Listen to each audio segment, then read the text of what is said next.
Tapos siguro tinatamad-tamad. Tapos sabi pa sa akin palipasin na lang kaya muna natin kuya, sabi niya. Sabi ko, nag-aalaga ako ng baboy.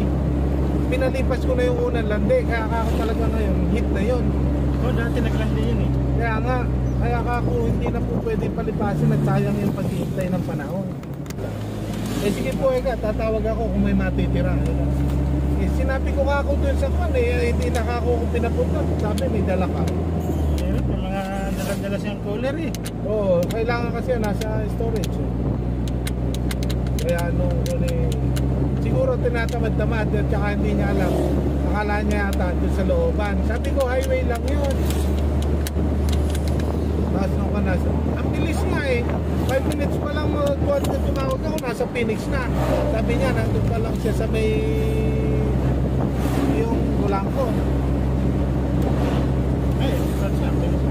Kaya nga. Tapos tumawag na siya, andun na raw siya sa may Phoenix. Nakikita mo yung antok. Saan nakita niya yun sa may station ng police sa katapat. Parang nalampatan nga niya kasi doon na siya galing Gawin mo ako, umatras ka dito sa may pader ng Phoenix, yung may pader yun. Hanapin mo ako yung scaffolding. Ayan, nakita mo.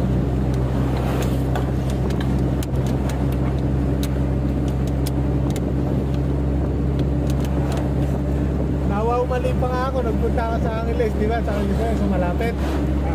Sperm pala ng tao binibenta din. Nagpunta ako doon sa may ituro ko sa'yo mamaya. Sa highway lang. May ganun. Oo.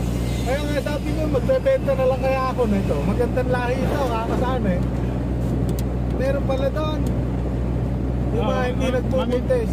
Mamimili sila kung anong lahi ang gusto niya. Oo, mamimili sila ng sperm na pan. Siguro kukuha na ng yung tao.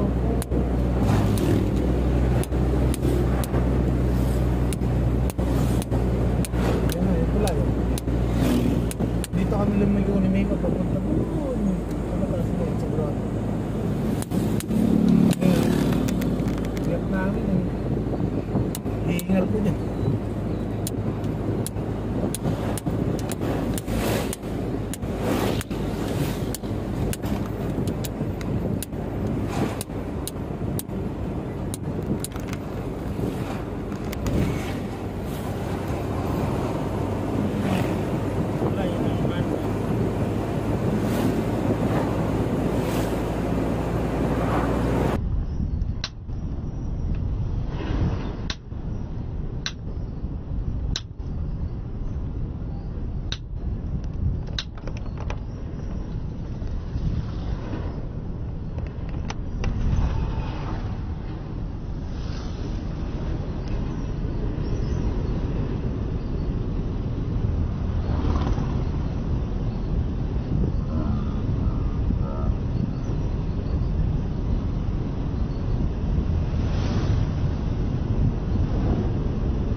Going to Angeles.